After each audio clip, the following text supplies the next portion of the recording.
Welcome to the Let's Get Vulnerable podcast. I'm your host, Dr. Morgan. We have got the start of a new series today. We are kicking it off with the mother wound and your attachment style. We'll also be going into the father wound. And then in our final third episode of this series, we will get into inner child healing and becoming securely attached. This is a important topic. And for whatever reason, I have been noticing a lot of people struggling with these woundings, with the mother wound and the father wound. And I really felt called to make this series because I think obviously it's my own clients, but I know that it's also those of you listening that are tuning in that are struggling with these things. If you're watching on YouTube, you may have noticed my multi-poo Blue is with me. um, oh, there's a little bark there, but he is sitting right here on the couch with me. I'm coming to you from Miami. This has been such an awesome trip. My husband and I, we are being snowbirds for the winter, spending some time in Florida. And we're just really fortunate to spend some good time here in Miami, and there's so many things that I love about the city. And I'm also a Montana girl at heart, and I miss Montana. So it's awesome to have so much freedom. And honestly, being here with my husband, not in the snow. We have our dogs with us. We're spending time with friends. We're getting to the beach on the weekends. I have so much gratitude. I was just telling my husband today that I have so much gratitude. I wake up and I have gratitude immediately. And I love that. I think that it's so important as we're living our lives to be aware of the things that we once prayed for that we now have. And there's a lot of that in my life right now of all the things that I've dreamed about. They're here and it feels really, really good. So thank you for those of you that were, rooting for me in terms of having a wonderful honeymoon. The flu took me out. We need to redo. We're gonna redo our honeymoon. But everything is great and I'm doing well.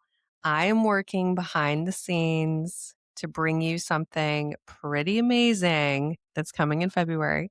Cannot wait to share with you. There's multiple things and it's exciting. It's exciting to be able to pour some energy into something new and something that I've spent years really preparing and thinking about. And I just know it's going to give you so much value. So some of it is what's going to happen here on the podcast. So stay tuned for that. And then there's something new as well that I'm working on. So I can't wait to share it with you. Let's get into the episode. Once again, we're talking about the mother wound today. And what I think is so important is let's just start with a definition of what does that even mean? Have you ever noticed if you are getting to know someone, it's early stages, and you find that you're scanning for signs, you're looking for the things that can go wrong, you're predicting how the relationship could end, or maybe you're the kind of person that as soon as somebody is getting close to you, you find ways to pull away, you find yourself shutting down. Maybe you find yourself getting stuck in these really chaotic on again, off again relationships. And what happens is a lot of people, when it comes to their romantic relationships, they're convinced that they can just fix it by finding the right person, by dating more people, by trying harder. The reality is that's not how we fix these patterns. Okay. The blueprint for how you approach relationships, it started way earlier. It started with your primary caregivers. And we know through research that your primary caregiver, traditionally mother, father, right? That has a huge impact on how you approach relationships.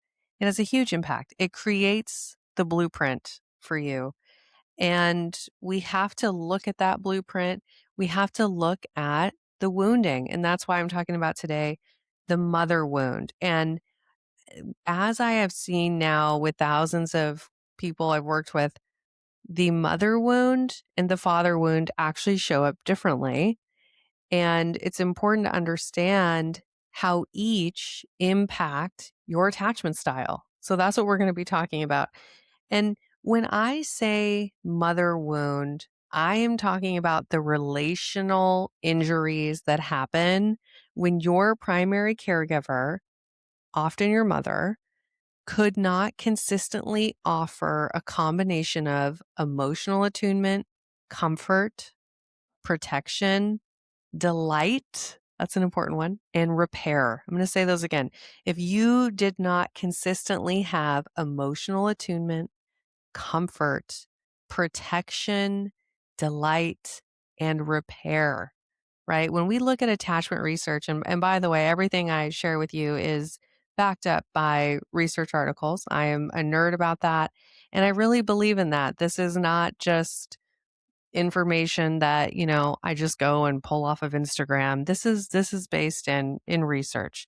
When we look at the research, we realize that the model that your primary caregiver gave you, right, early on, which showed how they responded to you, that model, you internalize that and you create something called an internal working model, which is your brain's expectations about whether love is safe and whether you are safe to love. Once again, your brain's expectations about whether love is safe and whether you are safe to love or you are worthy of love. And here's the beautiful thing. I want everybody to remember this neuroplasticity. These models can be updated. We can rewire our brains. In fact, this is the whole reason I wrote my book, Love Magnet, Get Off the Dating Roller Coaster and Attract the Love You Deserve. It's available on Amazon. I'm going to put the link in the show notes.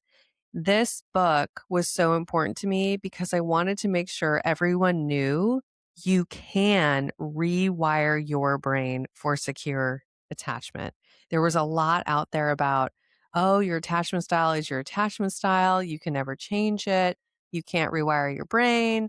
Good luck. If you're anxiously attached or avoidantly attached, you should just find someone who's secure. And that was really frustrating to me that was the message. So I was very determined to get my book out.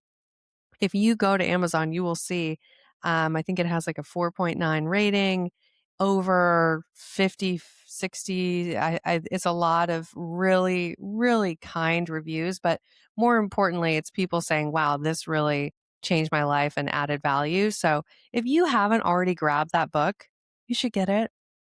Okay. It's really, it's not just information, it's experiential. I wrote the book that I needed. Okay. So I'll put that link in the show notes for you. Um, these models can be updated no matter what your current model is. You can change it. Okay.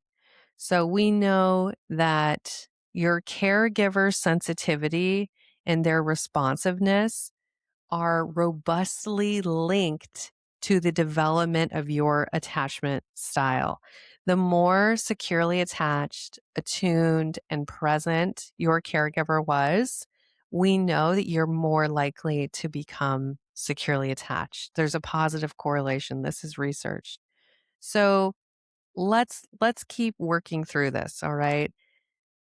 How do your quote unquote mother wounds, mom dynamics, whatever you want to call it, the unfinished business relationship you have with your mom, how does that show up later in your life? In attachment research, we know that one major pathway is caregiver sensitivity. Okay. I know I started talking about this, but let's just have you for a second. I'm going to ask you these things. Tune inwards. If you can, close your eyes if it's safe for you to do so. I'm going to ask you these questions and I want you to answer them honestly. Do not overthink it. But I'm going to ask you this.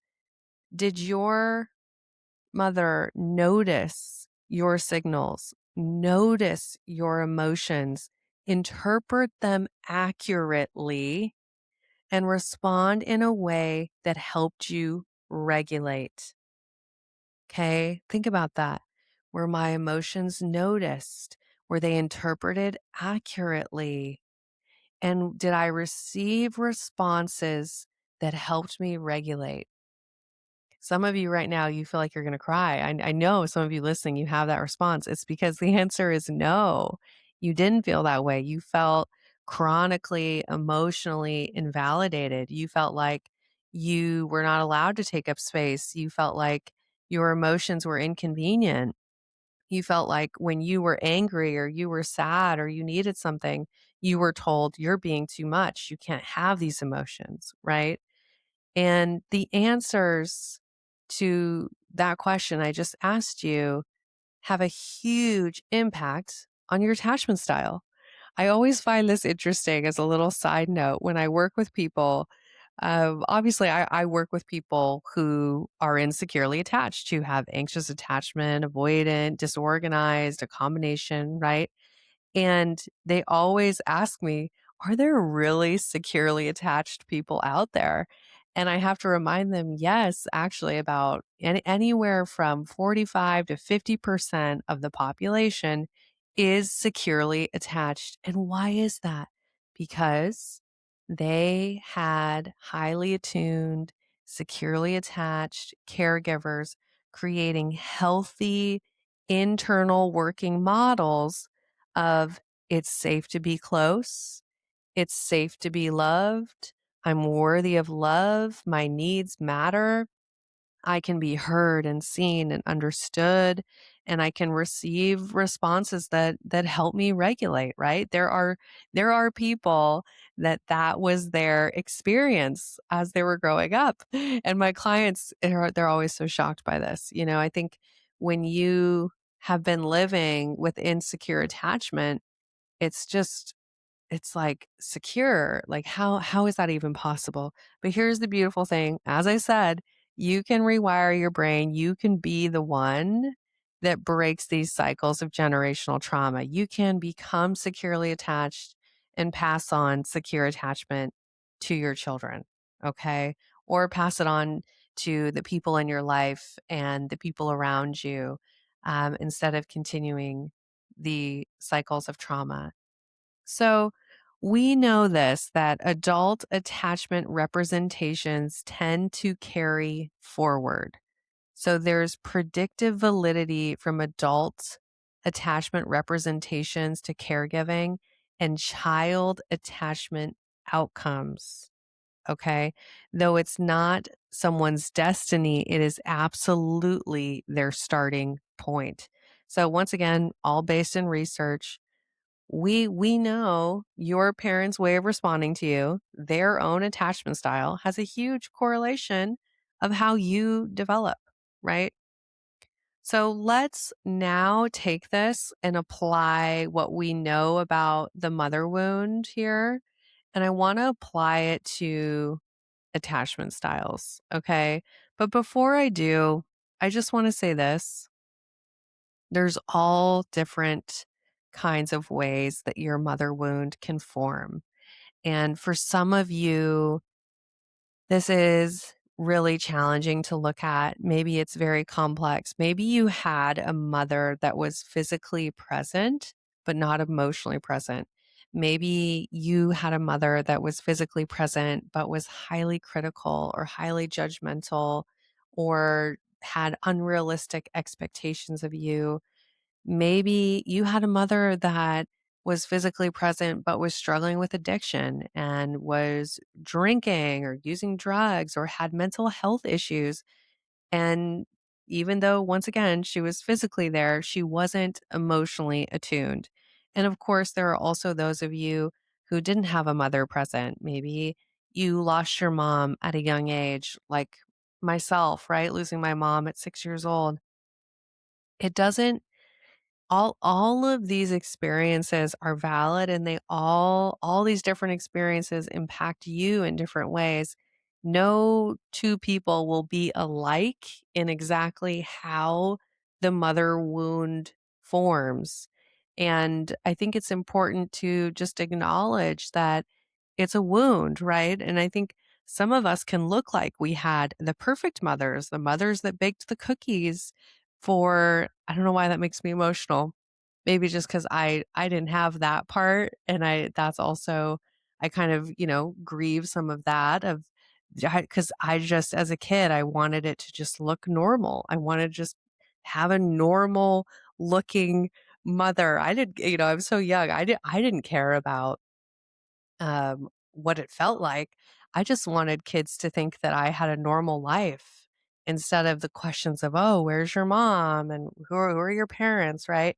Anyways, maybe some of you had what looked like a healthy, normal relationship with your mother, but behind closed doors, it wasn't that way. It was being criticized. It was you're never good enough, or it was the mom who had too much wine at the end of the day. Just because a relationship seemed healthy on the outside doesn't mean that it felt that way. Did you feel emotionally safe? Did you feel seen and understood? And did you feel nurtured and cared for in those moments when you were hurting? Right? The mother wound is different from the father wound. The mother wound is teaching us how to nurture, how to self soothe, how to respond to ourselves when we're struggling. I think about this when I work with clients, and if they make a mistake or they do something wrong, and their first response is, oh, I really fucked that up, or I'm such an idiot. How could I do that? Or there I go again doing that thing. And I can immediately point it out and go, it's the mother wound, right? You don't have empathy for yourself. When you don't have that empathy, when you don't have the self-compassion, when you don't know how to soothe yourself, there's a mother wound there.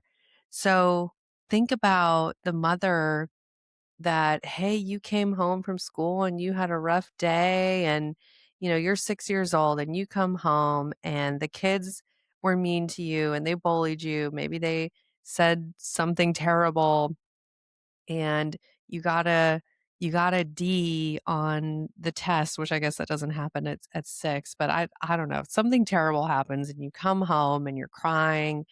You want the mother that holds your face in her hands and says, "Hey, I love you. It's okay. I'm here for you. I know you have big emotions and I see those. And what do you need? Right? How can I help you? Right?" And the mother that is so attuned and acknowledging, and then wraps you in a warm blanket and holds you and hugs you and gives you that physical reassurance. A lot of us didn't get that, right? The physical closeness and reassurance. And maybe she makes you your favorite after school snack and sits with you. It's not about being perfect, right? When we create that healthy, secure mother relationship, it's about being present and attuned, being present and attuned, acknowledging when you make a mistake, modeling that you're not perfect, right? Any mothers out there, I feel like, obviously I know on my twin sister, being a mom and talking with her, it's the toughest job in the world, and it's one where it's so easy to beat yourself up. And that's why in clinical psychology and looking at attachment and all the research, there's this term called the good enough mother. It's not about being perfect. It's actually just about being good enough, being consistent enough, being present enough. Of course, you're going to make mistakes, but that healthy, secure, emotionally attuned mother, it helps the child know at their core, the child knows, I am safe. I can come to you for reassurance. It is safe to be close to you. It is safe to ask for what I need. It is safe to have support. right? At the core, the child knows these things. When there's ruptures, there is repair, right? What do I mean by that? Let's say the child is 7 years old and they're really angry and they're throwing things and they throw a bowl and it hits their mom and it hurts, right? And the mom gets hurt and she yells in the moment and scares the child needs to know that there is repair, that they are okay, that they are not bad, right? Not yelling at them and saying, "How could you do that?" Whatever. You need to have, sure, rupture with repair. That's what secure is. So there's all these elements to how do we create secure attachment.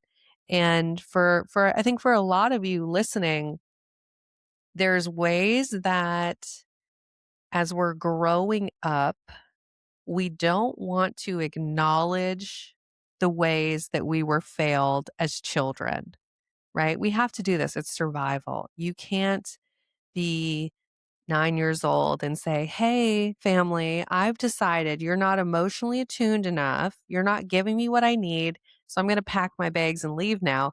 No, you need your family, right? Like you are depending on them for a roof over your head and food and for basic survival. So you cut off your awareness of ways that you are quote unquote being failed. So I want you to just think about this, that maybe there are things that you've never explored, never opened yourself up to, ways that you were failed.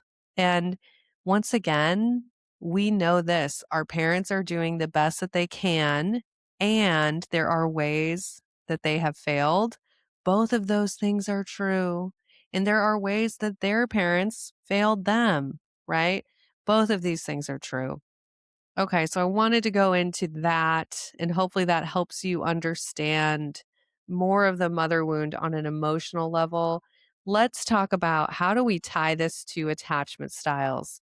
So, different mother wound patterns and how they relate to attachment styles. So, let's talk about anxious attachment. Let's start there.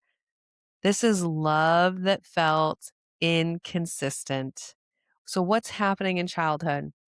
Mom was loving sometimes, unavailable or unpredictable other times. Maybe it was stress, maybe it was mental health issues, maybe there was a chaotic home environment, or just simply emotionally inconsistent, right? What happens is if mom is present sometimes and then not, the internal message that I'm getting is, I have to work for love. If I'm perfect, maybe I'll get attention. Maybe I won't be abandoned, right? And what does this look like as an adult? Let's dig in here. Okay, in your dating life, you're likely over texting, spiraling, asking for constant reassurance. You might be someone where I talk about this, where your reassurance bucket has holes in it. No matter how much reassurance someone gives you, it never feels like enough. You're always waiting for the other shoe to drop. You're always questioning, am I doing enough? Should I be doing more?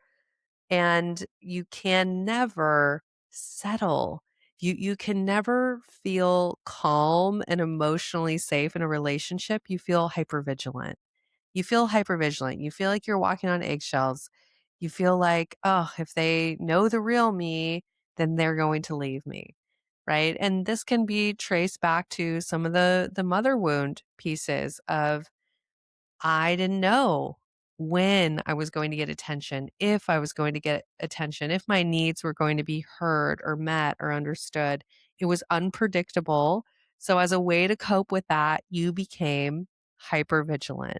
Hypervigilant. So, here's a real world example. How does this play out?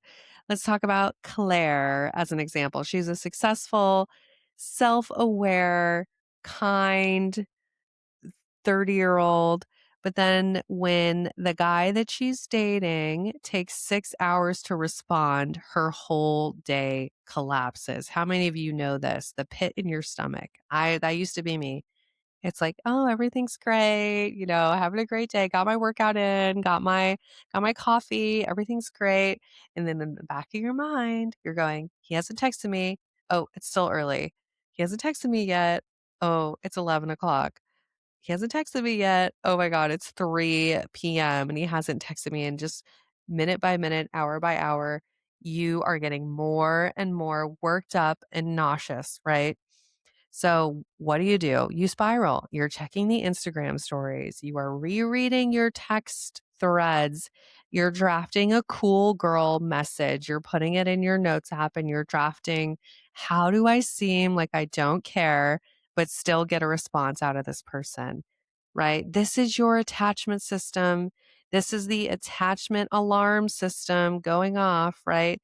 You're trained in inconsistency. You are trained for this. You're going hyper vigilant, right? You are trying to do what you can to cope. And at the same time, it's a familiar pattern. It's what you're used to. So that's anxious attachment. I want to go on and talk about avoidant. Let's get into avoidant attachment. So, how did this develop? How does it relate to the mother wound? So, with avoidant attachment, what most likely happens is that your needs, your emotions felt inconvenient. What does that mean? Your mom minimized feelings, praised independence, dismissed vulnerability, or leaned on you emotionally. All of my parentified child listeners, right?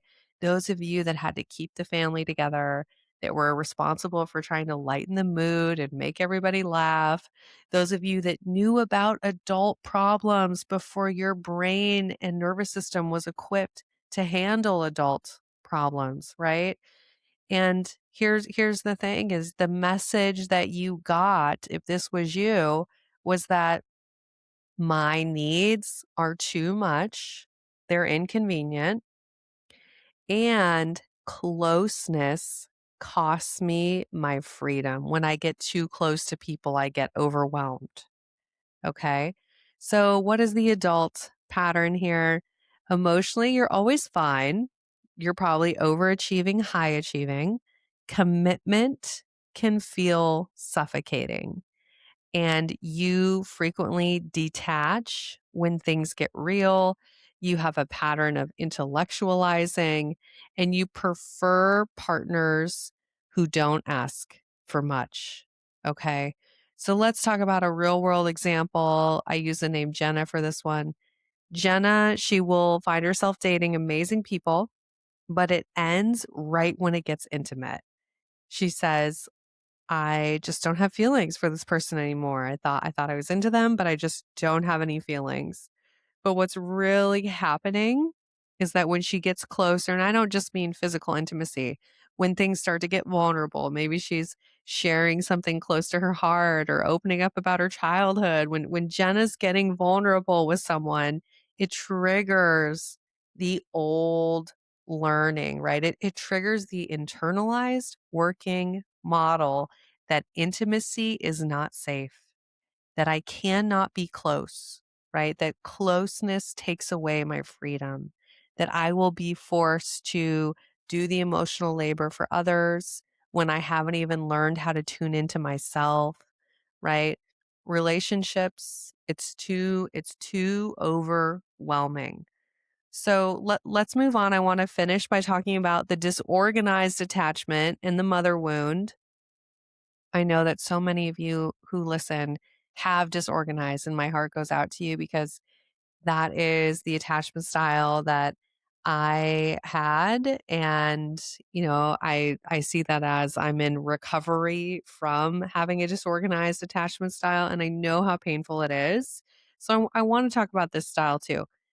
In childhood, what happened was you had a caregiver that was both comforting and created fear, right? So you were receiving both comfort and a threat from your caregiver. So there's all kinds of ways this can happen. Disorganized attachment also common with people who have lost parents.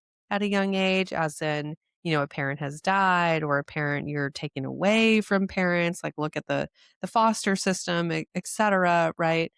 Um, this is a common experience when there was chaos. When I think of disorganized attachment, I go, okay, chaos in the home environment. So there's a lot of ways that can look, right?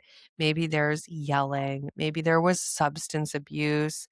There could have been emotional abuse, chronic emotional abuse. There could have been unpredictability. This can even look like low income experiences where maybe there's homelessness or just unpredictable experiences. Okay. And what does this create? What does this create in adulthood? This creates intense chemistry in relationships paired with sudden shutdowns, withdrawals. It creates chaos in our adult romantic relationships. We have the push pull cycles. We have feeling addicted to the highs and lows. Intermittent reinforcement, that's what you're used to. You're used to the gambling high that we talk about, which is where, okay, you're showing up, and then boom, you hit the jackpot. Intermittent reinforcement, unpredictable connection, right?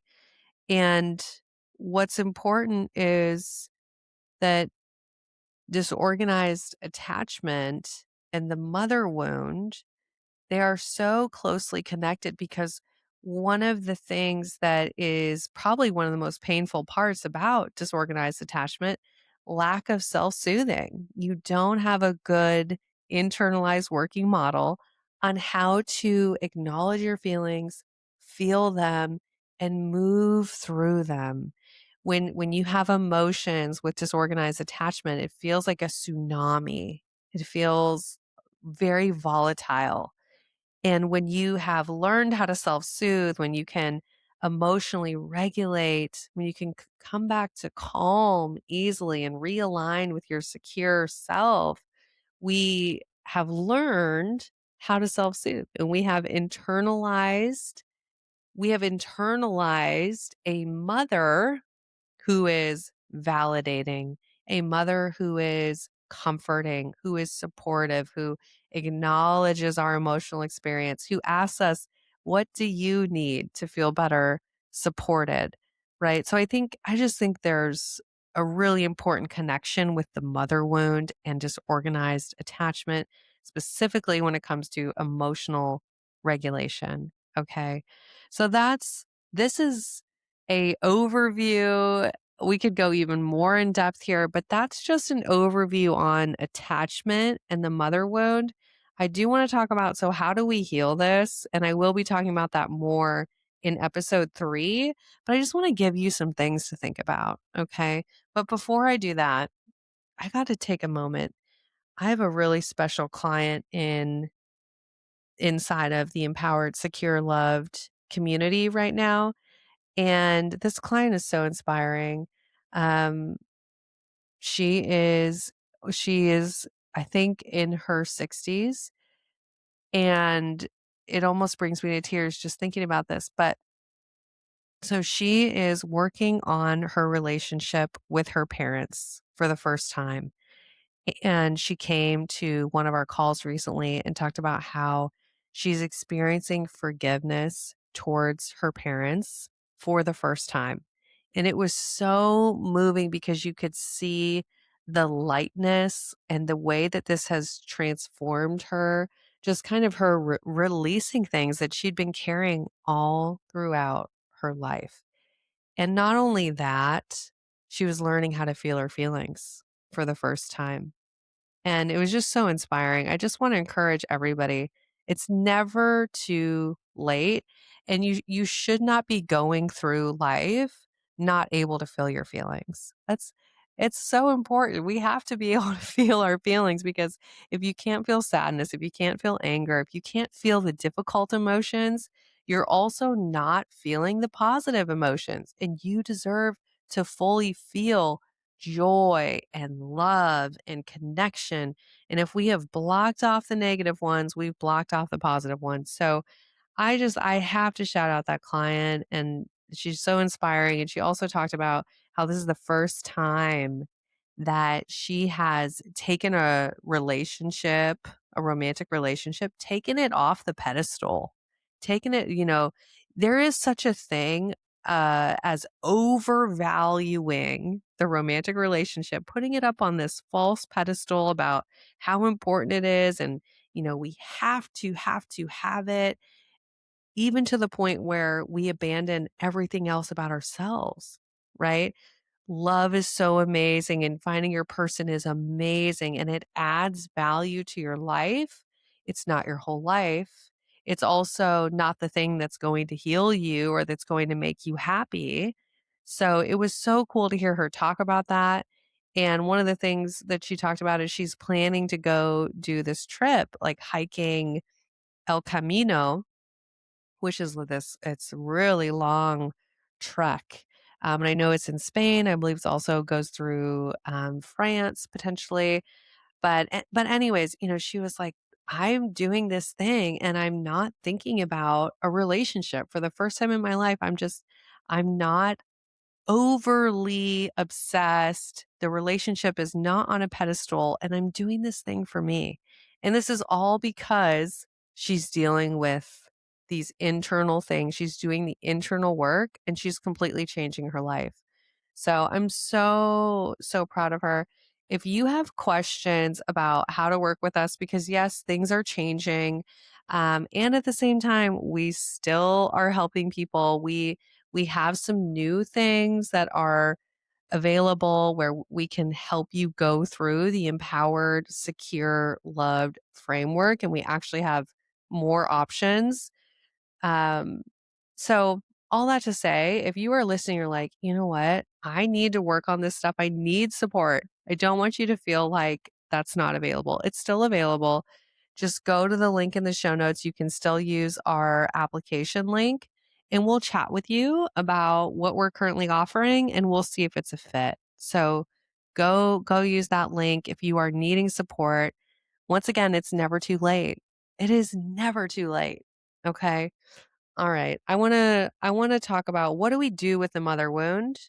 What do we do? How do we heal it? And once again, this is not to blame our mothers. This is not to stay in a victim mentality. This is all about understanding. It's all about understanding, right?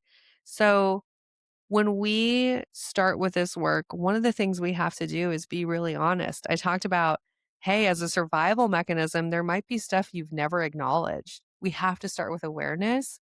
We have to be very honest about, okay, do I have a mother wound? If so, what are the parts, right? And one really cool way you can think about this is, think about, this is from parts work, right? It's like, think about, what is your internalized mother? What does that voice sound like when you're needing support, when you mess something up, when something's really hard, when you feel like you need a cheerleader? What does that internalized mother sound like?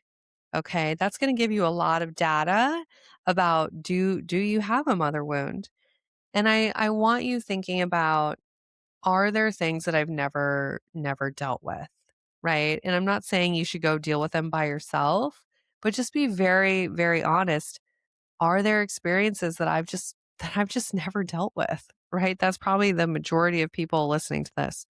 Number two, the thing I want you to think about, so we talked about awareness. I want you to start thinking about, and this one's really powerful, what is the emotionally available, securely attached mother look like in practice? I don't mean physically. What are the behaviors? How does she show up emotionally? How does she respond to stress? And you might try to look for examples in your environment. Look for that mom on the playground who's present and there. You just want to start noticing these things and then create that new internalized working model. Who is the securely attached, emotionally available, highly attuned, highly supportive, loving mother? And how can I start responding that way to myself? How can I obviously have so much love and gratitude for the ways that my mom showed up for me? And then how can I also start to create this new internalized voice of the emotionally available, secure, highly, highly attuned mother and how she responds to me, right? And then this isn't about the big moments. It's about all the little moments, right? So step number 3, it's a simple practice. I was thinking about even today waking up and I still have a sore throat. Some of you can probably hear it. I'm recovering from the flu. I had on my calendar I was going to finally, because this flu took me out. I was like, okay, I'm finally getting back into the gym. But I just sat with myself and I made myself some hot tea and I got to read in bed because I wake up really early. So I'm, reading. And the loving, healthy thing to do for myself today was to not go to the gym, right? The loving, attuned mother that was tuned in knew that the nurturing that I needed was reading a book and sipping some hot tea. So it's these tiny little moments, right? It's the moments when, hey, you're feeling really emotionally dysregulated and something scary, and maybe your partner, they said something that could be interpreted as they're not happy or they're thinking of ending the relationship. There could be that part of you that would spiral and freak out and go to that anxiously attached place or avoidantly attached place. But can you tune into that attuned, supportive mother in that moment and ask yourself, hey, what would my securely attached mother say? Right? How would she show up for me? So I want you to be thinking about, what does that look like in practice, and start experimenting. And of course, this is a process. Give yourself so much love and grace as you're realizing these things.